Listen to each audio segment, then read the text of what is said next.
Once Moses had seen that it was God himself in the bush, he was given the instruction, very clear instruction: do not come any closer. Take off your sandals, because the place where you are standing is holy ground.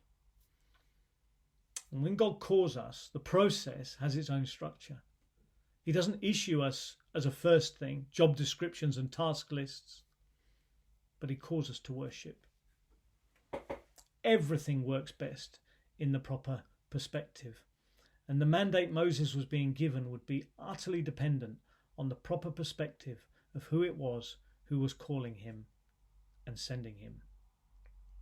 Years ago, as I've already mentioned, as a family, we went to live in Zambia for a 1-year assignment. We were excited and energized and expectant. Apart from the temporary separation from family and friends, there was no negative thought about anything we were doing as the time approached. And I remember my father-in-law, many of you may know him, David Mills, a former president of the Union. I remember him, who was himself a missionary for 20 years in Ghana, quizzing me about our motivation and how certain we were about the root call of God to do what we were doing. When I assured him that we were convinced it was God and not just a good idea, he said, "Good, then hang on to that. Because there'll be plenty of times when you doubt yourself and plenty of discouragements that will make you want to give up. You need to know who has given you this to do." Everything begins with our worship of God. If we see him, if we know him, if we regard him, then we can truly say with all confidence, if God is for us, then who can be against us? What tremendous power and strength comes from that statement. If God is for us, who can be against us? We might have, if we don't start with worship, if we don't start with that perspective, we will have everything crowding in on us. Oh, but we don't have, we're not this, we're weak, we're frail, we don't have resources, we don't have ability, we don't have talents, we don't have the equipment, we don't have the platform. If God is for us, who can be against us? If God is challenging us, if God is calling us, if God is raising us, if he's saying that there's a future for us, then there really is a future for us. Every strategy begins with God. Time in the presence of God means the weakness and the frailty of our church, of our own failings and inadequacies. They all fade away into insignificance. Our history no longer dictates our future because we're getting our strength, our perspective and our hope from the right source. And that really can be one thing that holds us back more than ever, our history, our regrets. Problems that have come from things that we've been through before, things that we've experienced. It's no coincidence that the people God called throughout the history of the Bible were all people with a story to tell, all people with regrets, all people with reasons to doubt themselves. And yet God came to them, as I've already said, called them by name, stood them up, gave them a purpose to do. Moses would be put into terrifying and life-threatening situations where the only thing that could keep him strong would be the knowledge that it was God who had sent him there. How different would our challenges look if we didn't start by concentrating on them, but we started by worshipping God and gaining a proper perspective on the challenges that we face? Moses was about to be sent to Pharaoh. That is an utterly terrifying prospect. But the difference, the thing that makes the difference, the thing that makes it possible was the source of the commission. Moses had to have that experience of the burning bush so that when he was in more terrifying situations, when he was in life-threatening situations, he could look back and know that it was God who had put him there.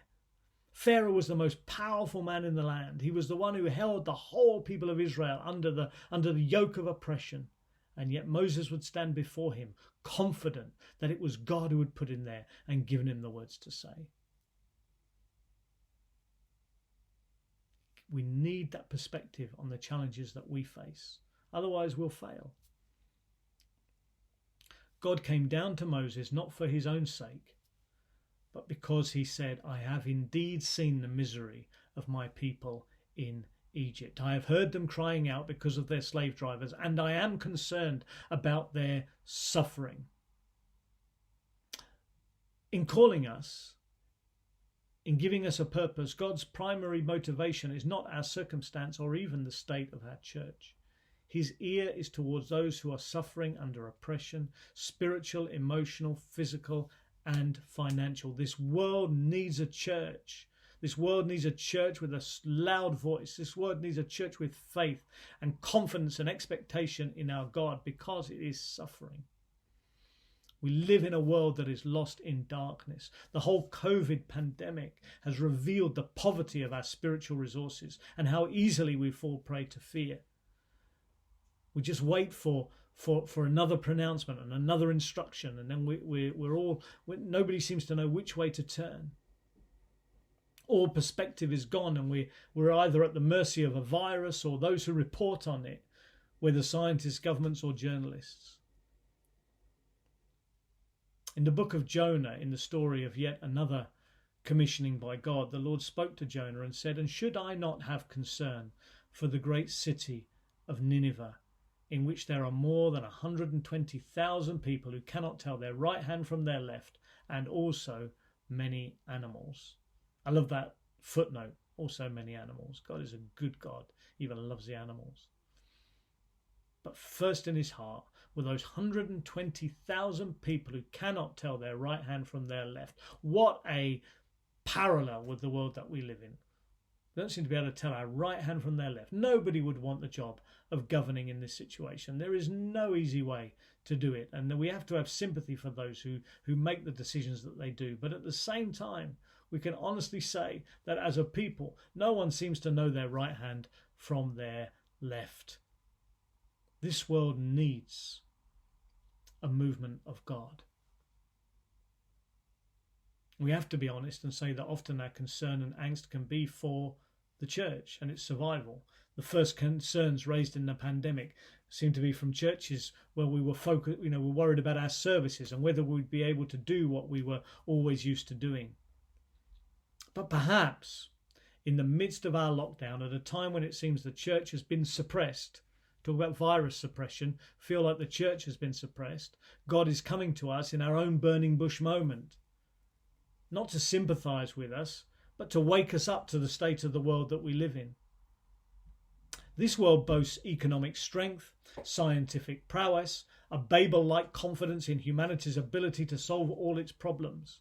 We've heard the announcements, we just need to wait until science rides to our rescue and a vaccine comes and everything will be well.